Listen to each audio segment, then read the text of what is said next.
Mumi yang berbicara menyingkap bahwa tubuh manusia adalah saksi sejarah paling jujur yang merekam jejak kekerasan, ritual, dan ambisi yang seringkali disembunyikan oleh catatan tertulis. Dari pegunungan Alpen, mayat beku Otzi membongkar kisah pembunuhan prasejarah yang tertutup es. Sementara di Mesir, jeritan abadi Pangeran Pentawere menjadi bukti fisik dari kudeta gagal dan hukuman damnatio memorae. Kontras dengan ketenangan paradoks Tolunmen yang dikorbankan di rawa Denmark, tubuh Lady Di di Tiongkok justru menelanjangi ironi kemewahan yang menjadi penyakit mematikan, hingga akhirnya tragedi modern ekspedisi Franklin di Kutub Utara yang mengungkap horor keracunan timbal dan kanibalisme akibat kesombongan teknologi, membuktikan bahwa kematian tidak pernah benar-benar bisu dalam menyampaikan kebenaran masa lalu. Setiap sejarah punya kisah yang tak pernah diceritakan sepenuhnya. Dan disinilah kita akan membukanya bersama. Selamat datang di channel Lemari Tua, tempat di mana masa lalu berbicara untuk masa kini. Jangan lupa like, komen, share, dan subscribe supaya kamu nggak ketinggalan cerita-cerita menarik berikutnya. Siapkan sabuk pengaman, kita akan masuk ke ceritanya. 19 September 1991. Langit di atas pegunungan Alpen Ötztal, perbatasan antara Austria dan Italia, berwarna biru jernih yang menipu. Di ketinggian 3.210 meter, udara begitu tipis hingga setiap tarikan napas terasa seperti pekerjaan berat. Dua pendaki Jerman, Erika dan Helmut Simon, memutuskan untuk mengambil jalan pintas menuruni gletser yang sedang mencair karena musim panas yang luar biasa hangat. Saat mereka melangkah hati-hati menghindari celah es, Erika melihat sesuatu yang ganjil menyembul dari lumpur es yang mencair. Warnanya coklat, kontras dengan putihnya salju. Bentuknya bulat dan halus. Erika mendekat, mengira itu adalah sampah yang ditinggalkan pendaki lain. Namun saat dia berdiri tepat di atasnya, dia tersentak mundur. Itu bukan sampah, itu adalah kepala manusia. Tubuh itu tertelungkup, sebagian masih terbenam dalam es dengan tangan kiri terlipat aneh ke arah kanan seolah sedang melindungi wajahnya. Kulitnya kering, kasar seperti kulit samak dan berwarna coklat tua. Tidak ada rambut. Mungkin pendaki yang hilang beberapa tahun lalu, pikir Helmut. Di pegunungan ini, mayat sering muncul kembali setelah ditelan gletser selama beberapa dekade. Mereka tidak tahu bahwa mereka baru saja menemukan cold case atau kasus kriminal dingin tertua dalam sejarah umat manusia. Polisi yang datang keesokan harinya pun tidak tahu. Mereka mencoba mengeluarkan tubuh itu dengan kasar, menggunakan bor pneumatik dan tongkat ski, bahkan tanpa sengaja merobek pinggul mayat itu. Baru ketika tubuh itu dibawa ke kamar mayat di Innsbruck dan diperiksa oleh arkeolog Konrad Spindler, kebenaran yang mengguncangkan dunia terungkap. Pria ini tidak membawa peralatan mendaki modern. Di sampingnya ditemukan kapak tembaga yang dibuat dengan teknologi yang sudah punah ribuan tahun lalu. Dia mengenakan sepatu dari kulit beruang dan rusa yang diisi jerami untuk isolasi panas. Pria ini yang kemudian diberi nama Ötzi telah meninggal di sana bukan 10 tahun yang lalu, bukan 100 tahun yang lalu. Penanggalan radiokarbon memastikan dia meninggal sekitar tahun 3300 sebelum Masehi. Ötzi lebih tua dari piramida Giza. Dia lebih tua dari Stonehenge. Dia hidup ketika roda baru saja ditemukan di Mesopotamia. Selama 1 dekade setelah penemuannya, dunia mengira Ötzi mati karena kedinginan. Tragedi alam. Mungkin dia terjebak badai salju saat sedang berburu atau mengembala ternak. Narasi ini nyaman dan romantis, leluhur kita yang berjuang melawan alam. Namun pada tahun 2001, mumi itu mulai berbicara lagi. Dan kali ini ceritanya berubah menjadi thriller kriminal. Seorang ahli radiologi melakukan CT scan pada tubuh Ötzi yang rapuh. Di layar monitor, di bawah bahu kirinya, tersembunyi bayangan kecil berbentuk segitiga yang luput dari perhatian selama 10 tahun.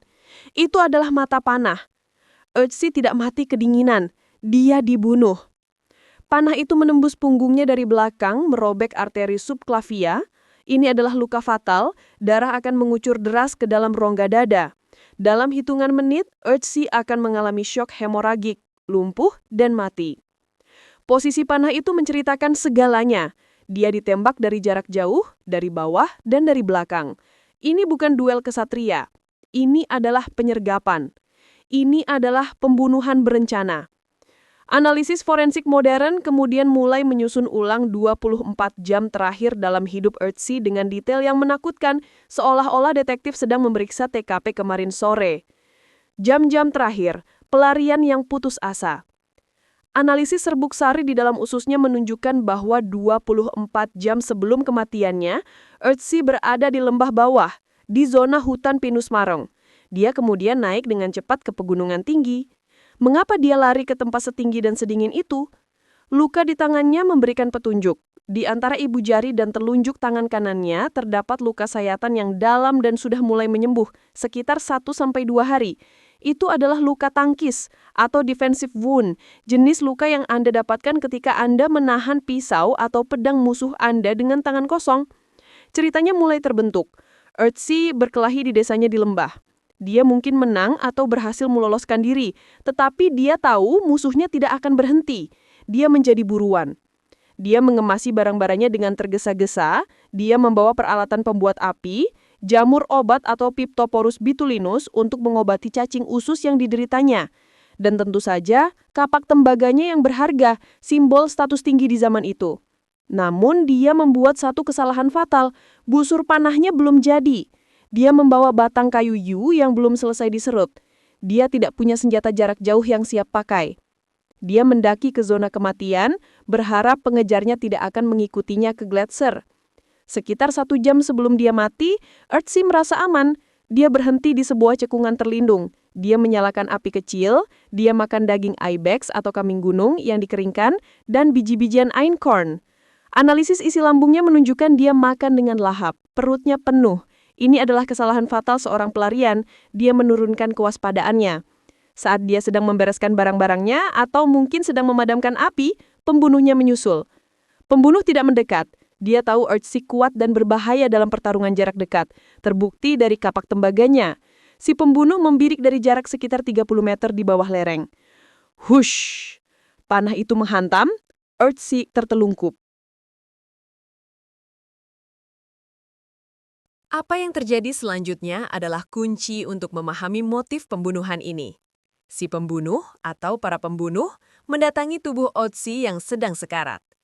Mereka mencabut batang panahnya, mungkin untuk menghilangkan bukti atau mengambil kembali anak panah yang berharga. Tapi mata panahnya tertinggal di dalam daging. Dan inilah bagian yang paling aneh. Mereka tidak mengambil apapun.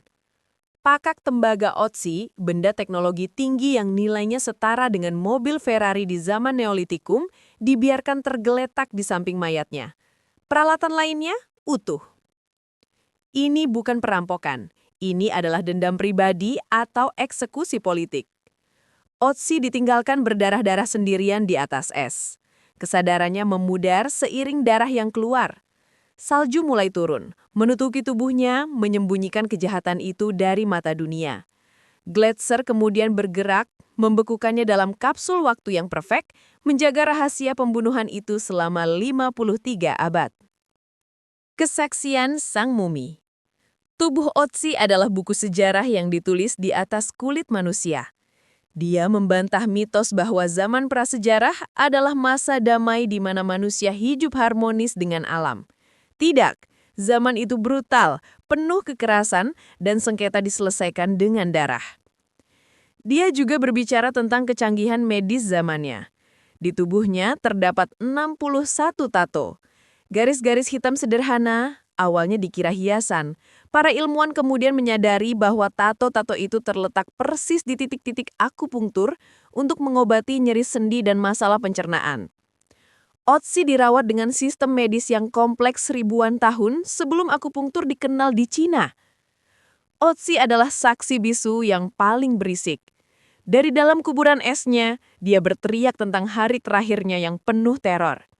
Dia mengajarkan kita bahwa di balik setiap artefak museum yang diam, mungkin tersimpan drama manusia yang penuh ketakutan, rasa sakit dan ambisi. Ötzi bukan sekedar Iceman. Dia adalah seorang pria yang lari demi hidupnya, yang makan siang terakhirnya dengan rasa lapar, dan yang mati dikhianati oleh serangan pengejut dari belakang. Dan saat es mencair, cerita tentang kekejaman manusia itu pun ikut mencair, mengalir turun dari puncak Alpen untuk mengingatkan kita bahwa sifat dasar kita untuk bertahan hidup dan untuk membunuh tidak banyak berubah dalam 5.000 tahun. Namun, Otzi hanyalah awal. Ribuan kilometer dari Alpen yang dingin, di bawah pasir panas Mesir, ada mumi lain yang sedang menunggu untuk menceritakan kisah pengkhianatan yang lebih besar. Mumi yang tidak mati dalam diam, melainkan mati dalam jeritan. Jika Otzi di pegunungan Alpen adalah korban pembunuhan yang dingin dan sunyi, mumi yang satu ini adalah kebalikannya. Dia ditemukan di tempat yang seharusnya tenang, sebuah makam rahasia kerajaan, tetapi wajahnya memancarkan teror yang begitu hidup hingga membuat para arkeolog yang menemukannya mundur ketakutan. Tahun 1881, di tebing tandus Deir el-Bahari, Luxor, Mesir. Dinas Purbakala Mesir baru saja menemukan harta karun terbesar, Royal Cache DB320. Ini adalah gua rahasia, tempat para pendeta zaman dulu menyembunyikan mumi Firaun-Firaun agung seperti Ramses II, Seti I, dan Thutmose III untuk menyelamatkan mereka dari para penjarah makam. Ketika peti-peti mati emas dan berukir indah itu dikeluarkan, para arkeolog menemukan satu peti mati yang berbeda. Peti itu terbuat dari kayu cedar polos, tanpa hiasan, tanpa lapisan emas. Dan yang paling meresahkan, tidak ada nama. Bagi orang Mesir kuno, nama atau ren adalah kunci menuju akhirat. Menguburkan seseorang tanpa menuliskan namanya di peti mati adalah tindakan kutukan yang disengaja. Itu berarti menghapus keberadaan jiwanya dari sejarah dan dari ingatan para dewa. Orang ini dikuburkan untuk dilupakan. Dalam catatan museum, dia diberi label klinis, Unknown Man A. Tetapi dunia kemudian mengenalnya dengan julukan yang jauh lebih menyeramkan, The Screaming Mummy, atau mumi yang menjerit. Ketika peti itu dibuka, bau busuk yang aneh menyeruak. Berbeda dengan mumi kerajaan lain, yang wangi resin dan rempah, mumi ini berbau aneh. Dan wajahnya mendongak ke atas, mulutnya terbuka lebar dalam riktus kesakitan yang abadi, seolah-olah dia mati saat sedang berteriak meminta ampun. Selama lebih dari 1 abad, pria E menjadi misteri terbesar Egiptologi. Siapa dia? Mengapa dia dikuburkan bersama para raja, tetapi diperlakukan seperti penjahat? Apakah dia dikubur hidup-hidup? Pada tahun 2012, tim yang dipimpin oleh arkeolog terkenal Dr. Zahi Hawass memutuskan untuk memecahkan kasus dingin berusia 3.000 tahun ini. Mereka menggunakan CT scan dan analisis DNA. Hasil pemindaian mengungkap fakta-fakta yang mengerikan. Pertama, organ dalamnya. Mumi kerajaan biasanya dikeluarkan organ dalamnya, otak, hati, usus, dan diawetkan dalam toples kanopi. Pria E tidak. Otaknya masih di dalam tengkorak, mengering dan menyusut. Hati dan paru-parunya masih ada. Dia tidak mengalami proses mumifikasi yang layak. Dia hanya dikeringkan dengan natron atau garam secara kasar dan cepat. Kedua, pembungkusnya. Mumi kerajaan dibungkus linen halus berkualitas tinggi. Pria E memang dibungkus linen, tetapi di lapisan luarnya dia dibungkus dengan kulit domba. Bagi kita kulit domba mungkin terdengar biasa.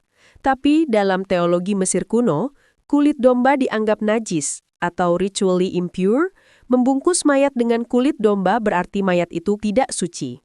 Itu adalah pesan bahwa orang ini tidak layak masuk ke field of reeds atau surga. Ketiga, dan yang paling mematikan, lehernya. CT scan menunjukkan adanya tekanan ekstrim di sekitar lehernya. Trakea atau tenggorokannya penyok. Di bawah lipatan kulit leher yang keriput, terdapat bekas jeratan tali yang dalam. Pria E mati karena dicekik atau digantung. Mulutnya yang menganga bukanlah karena dia berteriak saat dikubur. Rahang mayat secara alami akan jatuh terbuka jika tidak diikat. Tetapi ekspresi wajahnya yang tegang menunjukkan rigor mortis yang terjadi sangat cepat dalam kondisi stres ekstrim.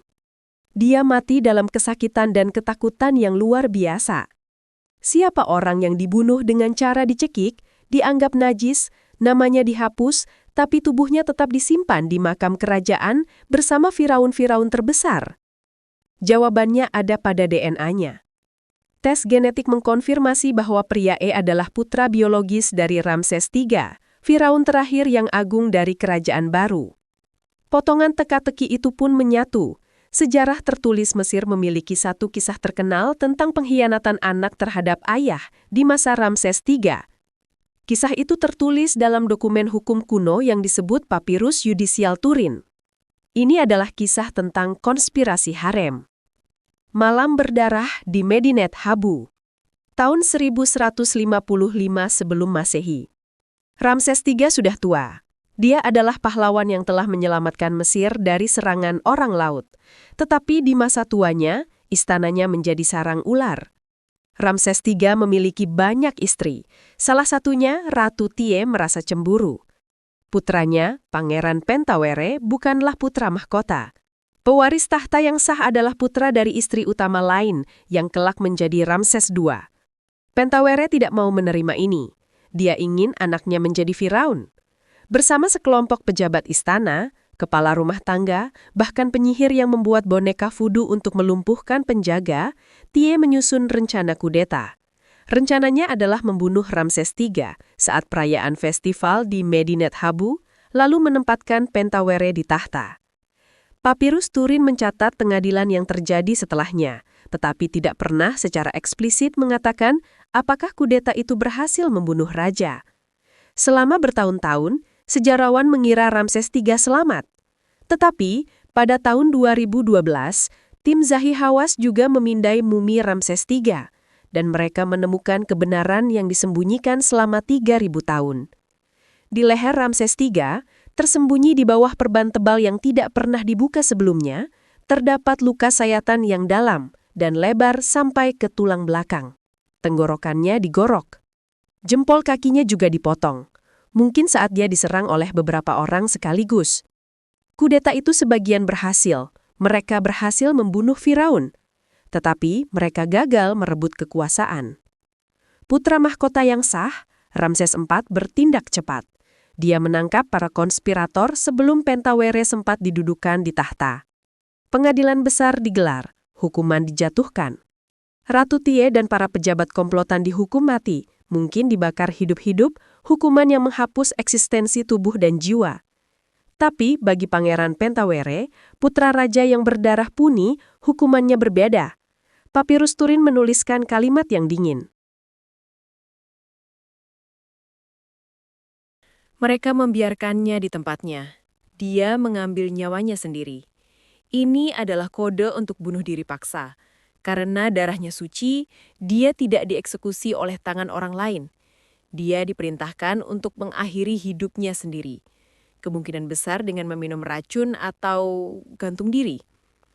Bukti forensik pada mumi menjerit cocok dengan skenario gantung diri. Bekas jeratan di leher dan paru-paru yang mengembang, tanda sesak nafas, mengkonfirmasi hal ini. Mengapa dia diperlakukan begitu buruk setelah mati? Hukuman Pentawere bukan sekedar kematian fisik. Itu adalah damnatio memoriae, penghapusan ingatan dan penghancuran jiwa abadi. Ramses I keempat, sang kakak yang marah, ingin memastikan adiknya menderita selamanya. 1. Tanpa nama. Dengan tidak menuliskan nama Pentawere di peti mati, jiwa adiknya tidak akan bisa dipanggil oleh Osiris di pengadilan akhirat. Dia akan menjadi roh gentayangan yang lapar dan buta selamanya. 2. Kulit domba. Dengan membungkusnya dengan kulit najis, dia memastikan bahwa bahkan jika jiwanya sampai ke gerbang surga, dia akan ditolak karena ketidaksucian. 3. Pengawetan buruk. Tubuhnya tidak diawetkan sempurna agar dia tidak bisa menikmati tubuh yang utuh di akhirat. Namun, ada ironi yang kejam di sini. Meskipun Ramses I keempat membencinya, dia tidak bisa membuang mayat Pentawere ke sungai atau membakarnya. Pentawere tetaplah seorang pangeran, darah daging dewa.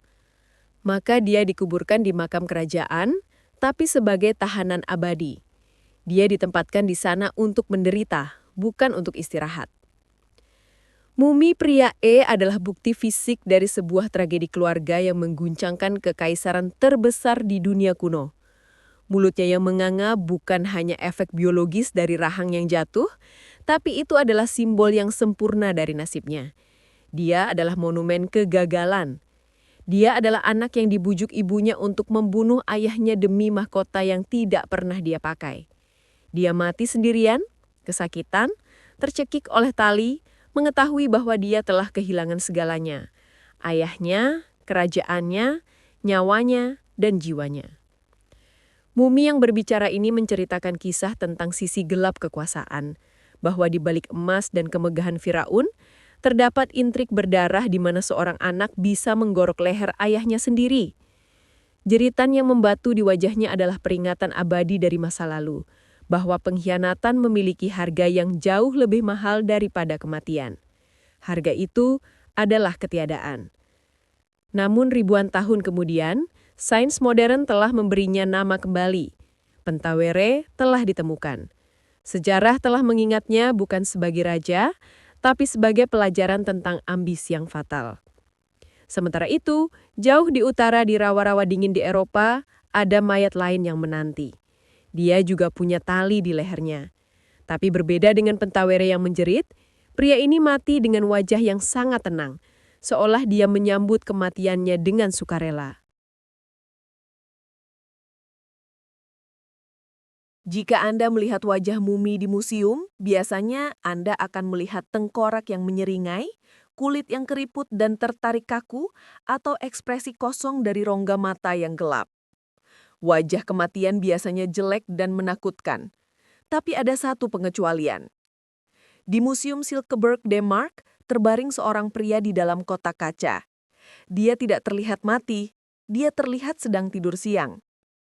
Matanya tertutup dengan lembut, ada kerutan-kerutan halus di sudut matanya, tanda bahwa dia sering tersenyum semasa hidup. Bibirnya mengatup dengan ekspresi yang damai, bahkan sedikit meditatif. Di dagunya terdapat janggut tipis kemerahan yang baru tumbuh 1 atau 2 hari, seolah-olah dia lupa bercukur di pagi hari sebelum dia meninggal. Dia begitu hidup sehingga ketika dua penggali gambut, Viggo dan Emil Højgaard, menemukannya pada tanggal 6 Mei 1950, mereka tidak memanggil arkeolog. Mereka memanggil polisi. Viggo dan Emil yakin mereka baru saja menemukan mayat korban pembunuhan yang baru terjadi. Mungkin seorang anak sekolah yang hilang atau korban perampokan yang dibuang ke rawa Bjørnskofdal. Kulit mayat itu masih kenyal, warnanya coklat gelap seperti kulit samak, tetapi utuh. Polisi Denmark datang dengan buku catatan, siap membuka penyelidikan kriminal. Namun, mereka segera menyadari ada yang aneh. Mayat itu tidak mengenakan pakaian modern. Dia telanjang, kecuali sabuk kulit di pinggangnya dan sebuah topi kulit domba berbentuk kerucut di kepalanya. Dan tentu saja, ada benda itu di lehernya. Sebuah tali kulit yang dikepang dengan rapi. Tali itu melingkar erat di lehernya, simpulnya berada di samping, di bawah telinga kirinya. Polisi yang bingung akhirnya memanggil Profesor P.V. Glob, seorang arkeolog terkemuka. Saat Glob menatap wajah yang tenang itu, dia tahu bahwa detektif polisi tidak bisa memecahkan kasus ini. Kasus ini berada di luar yurisdiksi hukum modern. Pria ini, yang kemudian dikenal sebagai Talon Man, tidak dibunuh minggu lalu. Penanggalan audiokarbon kemudian memastikan bahwa dia meninggal sekitar tahun 400 hingga 300 sebelum Masehi. Dia hidup di zaman besi awal, dia adalah orang sejaman dengan filsuf Aristoteles di Yunani, tetapi hidup di dunia yang sangat berbeda. Dunia suku-suku Jermanik di Eropa Utara yang menyembah rawa-rawa. Misteri wajah Mona Lisa. Apa yang membuat Talon Man begitu unik dibandingkan Otzi ban Mumi menjerit? Adalah kontras yang membingungkan. Otzi mati saat melarikan diri, wajahnya hancur dimakan waktu. Pentawere, Mumi menjerit, mati dalam kesakitan, wajahnya terdistorsi oleh jeritan. Tapi Talon Man mati dengan tali jerat di lehernya, sebuah kematian yang seharusnya menyakitkan dan brutal karena tercekik, namun wajahnya memancarkan kedamaian yang hampir transendental. Dia sering disebut sebagai Mona Lisa dari rawa-rawa. Bagaimana seseorang bisa digantung tapi terlihat seperti sedang bermimpi indah? Jawabannya terletak pada niat di balik kematiannya. Analisis forensik modern terhadap lehernya menunjukkan bahwa lehernya tidak patah. Ini bukan eksekusi ala hukuman gantung modern, di mana lantai dijatuhkan, lom drop, untuk mematahkan tulang leher demi kematian instan. Talonman mati karena strangulasi atau digantung perlahan. Arteri karotisnya tertekan, memutus aliran darah ke otak. Dia akan pingsan dalam hitungan detik dan mati dalam beberapa menit. Tetapi detail setelah kematiannya yang berbicara paling kuat. Seseorang, para eksekutornya, menurunkannya dengan lembut. Mereka tidak melempar mayatnya sembarangan ke lumpur, seperti yang dilakukan pada penjahat di rawa lain. Mereka membaringkannya dalam posisi janin, seolah-olah dia sedang tidur di rahim bumi. Seseorang dengan hati-hati menutup mata dan mulutnya. Seseorang mengatur posisinya agar terlihat nyaman. Ini bukan pembuangan mayat kriminal, ini adalah pemakaman yang penuh kasih sayang. Atau lebih tepatnya, persembahan. Mumi selalu membawa buku diari di dalam perutnya.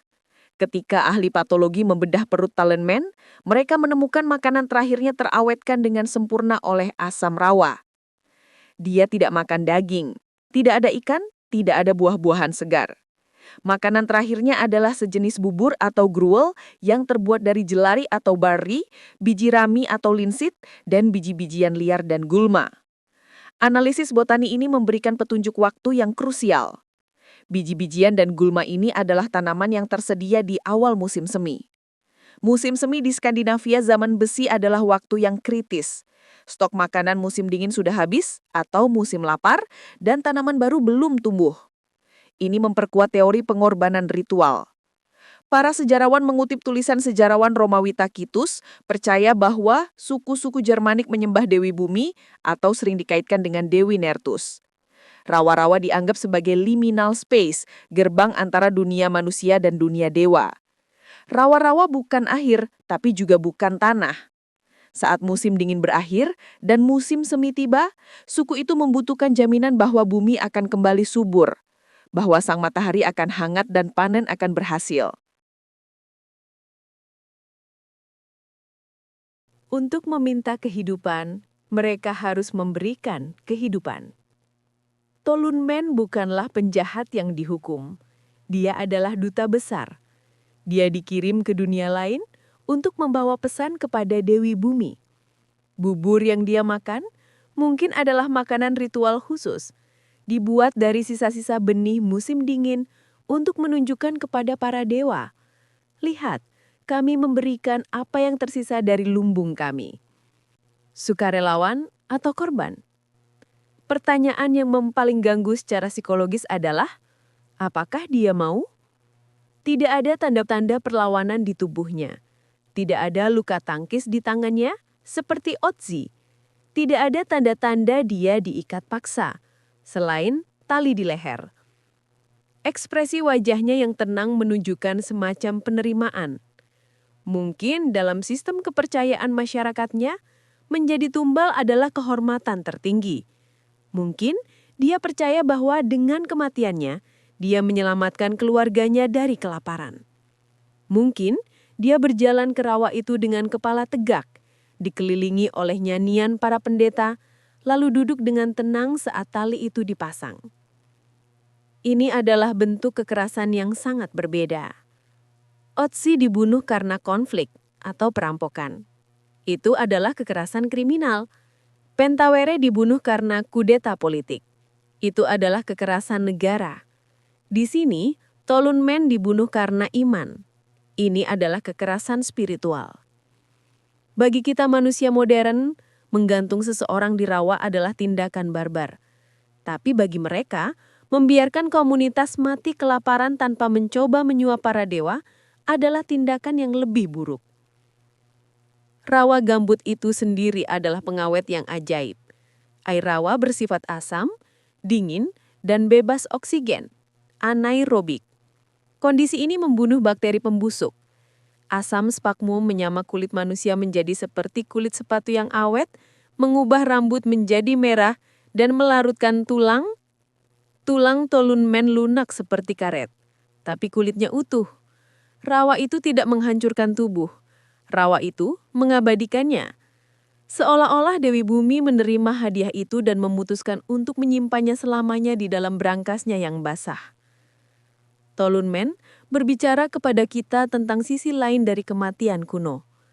Dia menceritakan tentang sebuah dunia di mana batas antara hidup dan mati sangat tipis, di mana manusia merasa kecil di hadapan alam dan rela melakukan apa saja, termasuk membunuh salah satu dari mereka sendiri untuk mendapatkan belas kasihan dari musim.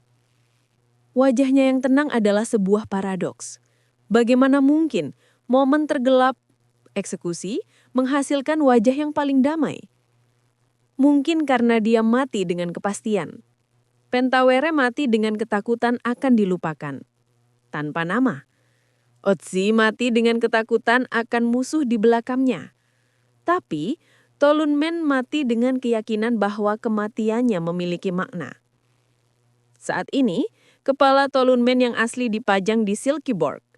Tubuhnya yang asli sudah mengering saat diangkat tahun 1950-an karena teknik konservasi saat itu belum canggih, jadi yang dipajang adalah replika tubuhnya, namun kepalanya adalah asli. Mata yang tertutup itu masih menolak untuk menatap kita. Dia tetap tertidur dalam mimpi abadi tentang musim semi yang akan datang, dengan senyum tipis yang seolah berkata, "Aku telah melakukan tugasku. Dan lihatlah, kalian masih ada di sini. Pengorbananku berhasil." Tapi tidak semua mayat yang diawetkan memiliki ketenangan spiritual seperti ini. Kita akan pergi ke timur jauh, ke sebuah makam mewah di Cina, di mana seorang wanita bangsawan berusaha sekuat tenaga untuk melawan kematian dengan kekayaan, namun tubuhnya justru mengungkapkan rahasia gaya hidupnya yang mematikan dengan detail yang menjijikan. Changsha, Tiongkok, 1971. Di puncak revolusi kebudayaan, Tiongkok sedang sibuk menggali tanah. Bukan untuk mencari sejarah, tapi untuk persiapan perang.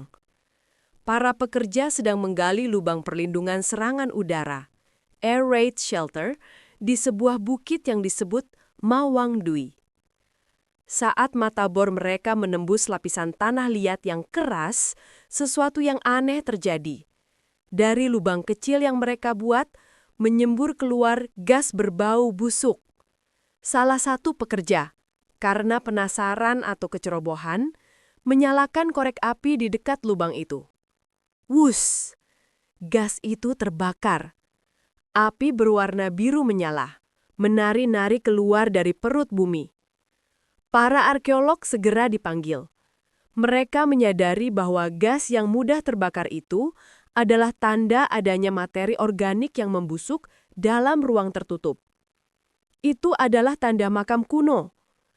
Apa yang mereka temukan di bawah Bukit Mawangdui adalah sebuah kapsul waktu yang dirancang dengan obsesi gila-gilaan.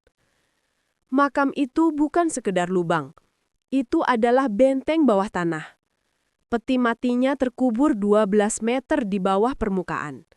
Di sekeliling ruang makam, para pembangun kuno telah menimbun 5 ton arang penyerap kelembaban dan lapisan tanah liat putih setebal 1 meter untuk menyegelnya agar kedap air dan kedap udara. Struktur peti matinya seperti boneka Matryoshka Rusia. Ada 4 peti mati yang saling masuk satu sama lain. Peti mati terluarnya dicat hitam, simbol kematian dan dunia bawah. Peti berikutnya dicat dengan pemandangan surga yang indah, dihiasi naga dan makhluk mitologi. Ketika para ilmuwan akhirnya membuka peti mati keempat, peti terdalam, mereka tercengang. Di dalamnya terendam dalam 80 liter cairan misterius berwarna kemerahan, terbaring sesosok wanita. Dia tidak terlihat seperti mumi Mesir yang kering dan kaku. Dia juga tidak terlihat seperti mayat beku. Dia terlihat basah. Kulitnya masih berwarna terang, sedikit kekuningan. Rambutnya masih hitam dan lebat. Sebagian adalah wig. Bahkan bulu hidungnya masih utuh. Ketika dokter menyentuh kulitnya, mereka tersentak. Kulit itu elastis, dagingnya masih lunak. Ketika mereka mengangkat lengannya, persendiannya bergerak dengan mulus, tidak kaku. Ini bukan mumi dalam pengertian tradisional. Ini adalah mayat segar yang berusia 2100 tahun.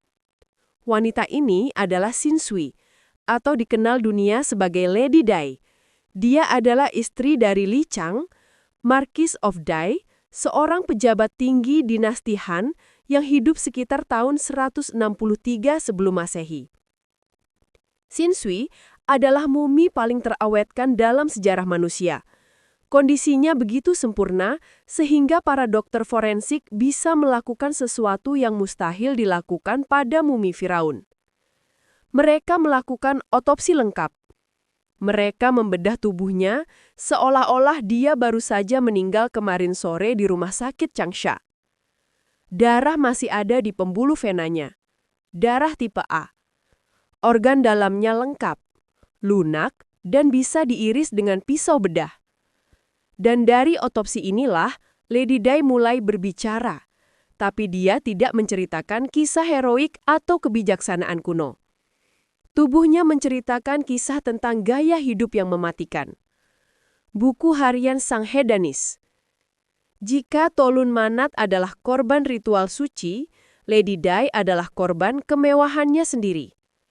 Analisis patologi terhadap tubuh Sinsui membaca seperti rekam medis pasien modern yang sangat tidak sehat. Pertama, dia obesitas.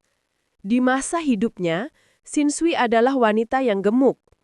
Tingginya sekitar 150 cm, tapi beratnya diperkirakan mencapai 70–80 kg saat dia meninggal. Lipatan kulit di perut dan lehernya menceritakan tentang hidup yang penuh dengan makanan enak dan kurang gerak. Kedua, dia menderita arteriosklerosis parah. Pembuluh darahnya tersumbat oleh plak kolesterol. Arteri koronernya menyempit hingga 75%. Dia adalah bom waktu penyakit jantung. Ketiga, dia punya diabetes, batu empedu, tekanan darah tinggi, dan kerusakan hati. Tulang punggungnya juga mengalami kompresi diskus atau herniated disc, yang berarti dia sering menderita sakit punggung hebat, mungkin akibat berat badan dan gaya hidup sedentary atau kurang gerak. Tapi bagian yang paling menjijikkan adalah isi perutnya. Di dalam usus Sinsui, para dokter menemukan koloni parasit, cacing pita atau tapeworm, dan cacing cambuk. Ini menunjukkan bahwa meskipun dia kaya raya, kebersihan makanannya buruk. Dia gemar memakan daging mentah atau setengah matang yang merupakan delikates di zaman dinasti Han. Sinsui adalah potret nyata dari penyakit orang kaya zaman kuno.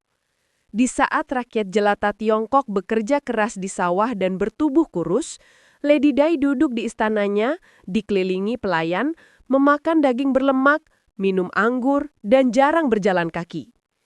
Makan siang terakhir, pembunuh bernama Melon. Otopsi itu begitu detail, sehingga bisa menentukan tepat apa yang membunuhnya dan kapan itu terjadi. Di dalam lambungnya, para ahli patologi menemukan 138 biji muskmelon, sejenis melon manis. Ini memberikan petunjuk waktu yang krusial. Melon matang di musim panas, jadi Sinsui meninggal saat musim panas yang terik. Skenario kematiannya dapat direkonstruksi dengan presisi forensik. Hari itu panas. Sinsui yang sudah tua, gemuk, dan sakit-sakitan merasa gerah. Dia meminta pelayannya membawakan buah dingin. Dia memakan melon itu dengan lahap, menelannya dengan cepat tanpa banyak mengunyah bijinya. Sesaat setelah makan melon, bencana terjadi. Kombinasi makanan dan stres pada tubuhnya memicu serangan pada batu empedunya. Rasa sakit yang tajam di perutnya mungkin memicu serangan jantung masif. Dengan arteri yang sudah tersumbat parah, jantungnya tidak kuat. Sinsui mungkin memegangi dadanya, jatuh dari kursinya, dan meninggal dalam waktu singkat. Melon manis itu adalah kenikmatan terakhir sekaligus pemicu kematiannya. Ironi keabadian. Makam Shinzui dirancang untuk memberikan kenyamanan abadi baginya di akhirat. Dia dikuburkan dengan lebih dari 1.000 artefak berharga. Ada gaun sutra tenun yang sangat halus, beratnya hanya 49 gram, set peralatan makan lacquerware atau pernis yang indah berisi resep makanan favoritnya, seperti sate daging, sup, sayuran, kosmetik, alat musik, dan patung-patung pelayan yang siap melayaninya. Dia bahkan membawa uang akhirat dan peta perjalanan menuju surga. Shinzui terobsesi dengan kehidupan yang enak. Dia ingin pesta itu berlanjut selamanya. Dan, ironisnya, dia mendapatkan apa yang dia inginkan, tapi dengan cara yang mengerikan. Cairan misterius di dalam peti matinya, yang ternyata mengandung merkuri dan sedikit asam asetat atau cuka, serta segel tanah liat yang kedap udara, berhasil menghentikan waktu. Bakteri pembusuk tidak bisa bekerja. Dia menjadi abadi, tapi bukan sebagai roh yang cantik.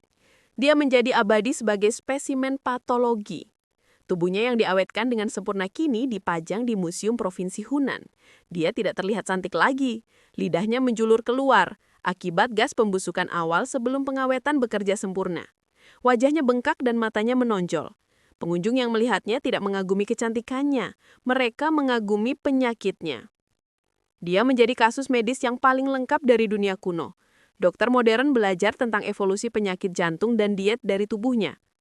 Mumi Lady Di berbicara dengan bahasa yang sangat berbeda dari mumi lainnya. Dia tidak bicara tentang kekerasan eksternal, seperti panah Ozi atau tali Tolunmen. Dia bicara tentang kekerasan internal, tentang bagaimana gaya hidup yang berlebihan bisa menghancurkan tubuh dari dalam. Obsesinya untuk mengawetkan tubuhnya justru berbumerang. Jika dia dikubur biasa, dia akan menjadi tulang belulang yang anonim dan bermartabat. Tapi karena dia diawetkan dengan sempurna, seluruh dunia kini tahu bahwa dia menderita sembelit, punya cacingan, dan mati karena rakus makan melon. Rahasia-rahasia memalukan yang biasanya dibawa mati, kini terpampang di bawah mikroskop sains modern. Kisah Lady Di adalah peringatan tentang futilitas atau kesia-siaan materialisme. Dia membawa serta ribuan benda mewah ke dalam kubur untuk menjamin kenyamanan, tapi dia tidak bisa lari dari konsekuensi biologis dari cara hidupnya sendiri. Tubuhnya adalah penjara yang dia bangun dengan lemak dan kemewahan, dan bahkan kematian tidak membebaskannya dari itu.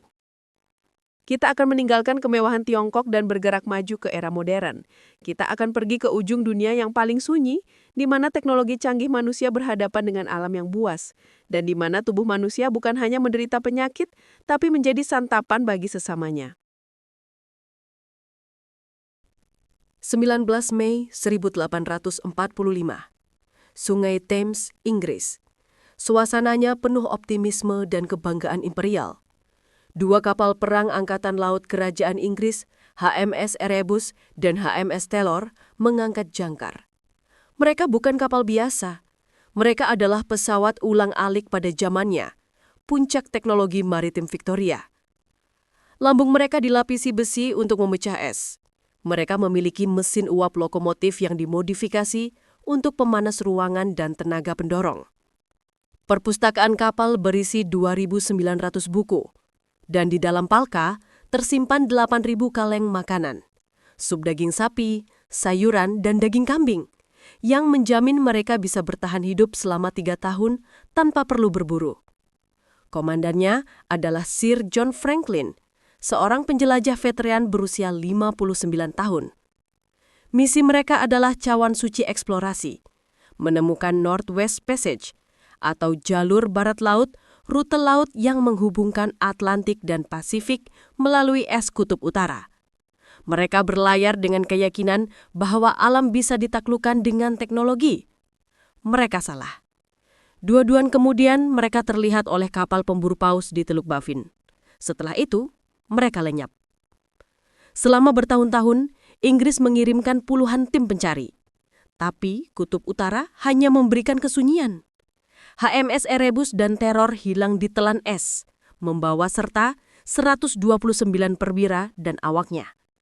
Baru pada tahun 1980-an, hampir 140 tahun kemudian, seorang antropolog forensik Kanada bernama Dr. Owen Beatty memutuskan untuk tidak mencari kapal, tetapi mencari orangnya. Betty pergi ke Pulau Beechey, sebuah pulau batu tandus di Arktik Kanada. Di sana, di tengah gurun es yang membeku, berdiri 3 nisan kayu sederhana. Ini adalah makam dari 3 awak kapal yang meninggal paling awal pada musim dingin pertama ekspedisi, yaitu pada tahun 1846. Salah satu nisan itu bertuliskan nama John Torrington, usia 20 tahun. Betty dan timnya mulai menggali. Mereka harus mencairkan tanah permafrost atau tanah beku abadi dengan air hangat, sentimeter demi sentimeter. Ketika mereka akhirnya mencapai peti mati kayu di kedalaman 1,5 meter dan membuka tutupnya, mereka mundur karena kaget. John Torrington tidak terlihat seperti orang mati. Dia menatap balik ke arah mereka. Matanya yang berwarna biru kehijauan terbuka setengah, menatap langit Arktik yang kosong. Bulu matanya masih utuh. Rambutnya yang ikal terjatuh di dahinya. Kulitnya pucat dan membiru, tetapi tidak busuk. Dia mengenakan kemeja katun bergaris dan kain penutup wajah yang telah digeser ke samping. Dia tampak seperti baru saja meninggal kemarin sore, bukan pada tahun 1846. Tubuh John Torrington adalah kapsul waktu biologis yang sempurna. Es telah menghentikan waktu. Dr. Betty melakukan otopsi di tempat. Dia mengambil sampel jaringan, kuku, dan rambut. Dia ingin menjawab pertanyaan besar. Mengapa ekspedisi dengan teknologi terbaik di dunia ini gagal total? Jawabannya tersembunyi di dalam rambut Torrington. Pembunuh dalam kaleng. Analisis laboratorium terhadap rambut Torrington menunjukkan kadar timbal atau lead yang sangat tinggi, lebih dari 600 ppm atau bagian per juta, berpuluh-puluh kali lipat dari batas normal. Torrington menderita keracunan timbal yang parah. Dari mana asalnya? Betty memeriksa tumpukan sampah kaleng makanan yang ditinggalkan ekspedisi di pulau itu. Dia menemukan bahwa kaleng-kaleng itu, teknologi baru saat itu, disolder dengan timah yang mengandung kadar timbal tinggi. Solder itu dilakukan dengan ceroboh, sehingga timbal meleleh dan menetes ke dalam makanan. Selama berbulan-bulan, para pelaut ini memakan sup dan daging yang bercampur racun syaraf. Keracunan timbal tidak hanya membunuh tubuh, seperti menyebabkan anemia, gagal ginjal, dan pneumonia, penyebab langsung kematian Torrington. Keracunan timbal juga membunuh pikiran. Gejalanya meliputi paranoia, halusinasi, dan keputusan yang tidak rasional. Ini menjelaskan banyak hal. Mengapa Sir John Franklin dan para perwiranya membuat keputusan-keputusan aneh? Mengapa mereka tetap diam di kapal yang terjebak es selama bertahun-tahun, alih-alih mencoba keluar lebih awal? Mengapa mereka menyeret perahu penyelamatan seberat ratusan kilogram yang berisi barang-barang tidak berguna seperti cermin, sikat perak, dan buku novel ketika mereka akhirnya mencoba berjalan kaki menyelamatkan diri? Otak mereka rusak. Mereka menjadi gila perlahan-lahan di tengah kegelapan kutub, diracuni oleh makanan yang seharusnya menyelamatkan mereka. Namun, keracunan timbal hanyalah permulaan dari horor itu. Torrington beruntung. Dia mati awal, dikuburkan dengan layak oleh teman-temannya.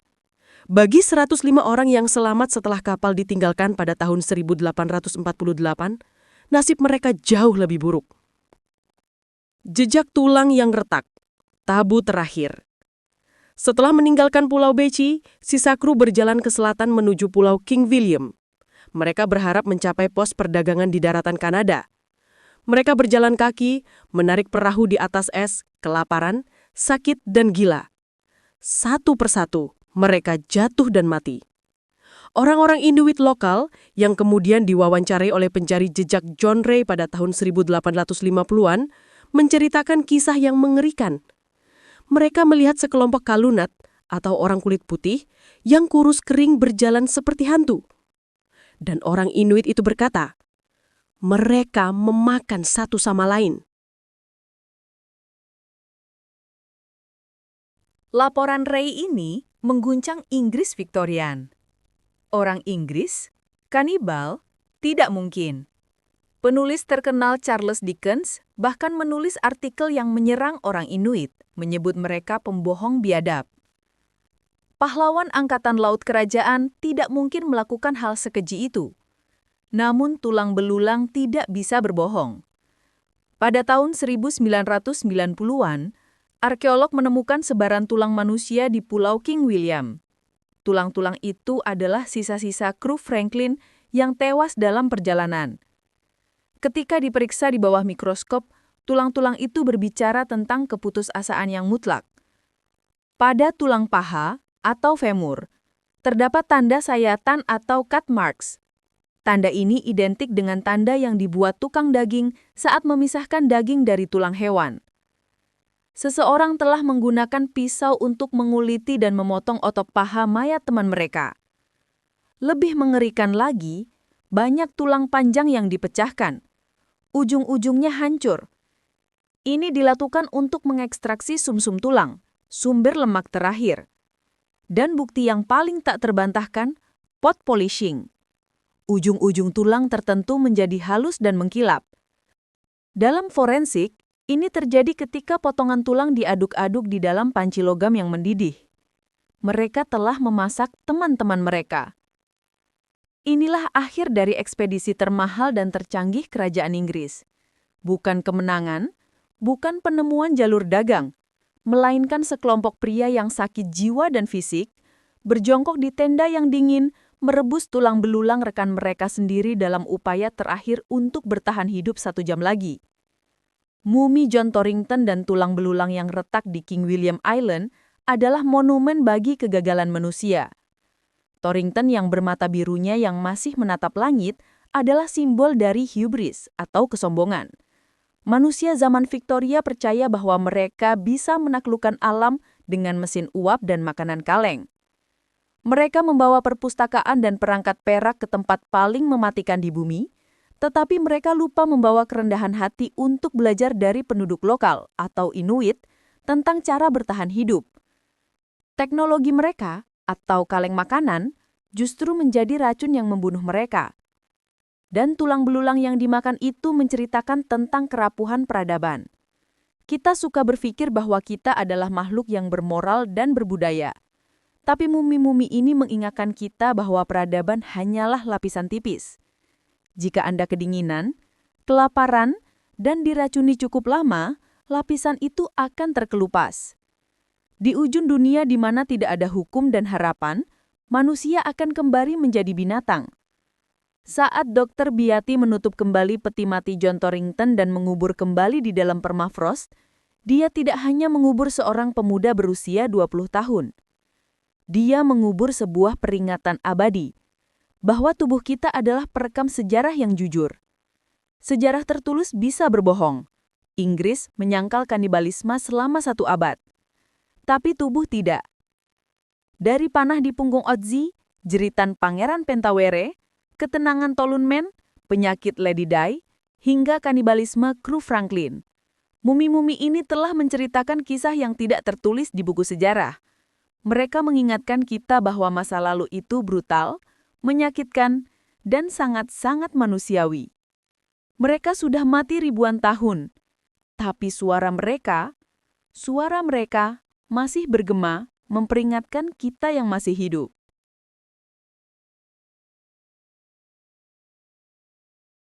Mumi yang berbicara membuktikan bahwa tubuh manusia adalah arsip sejarah yang paling jujur, melampaui catatan tertulis yang seringkali bias atau hilang.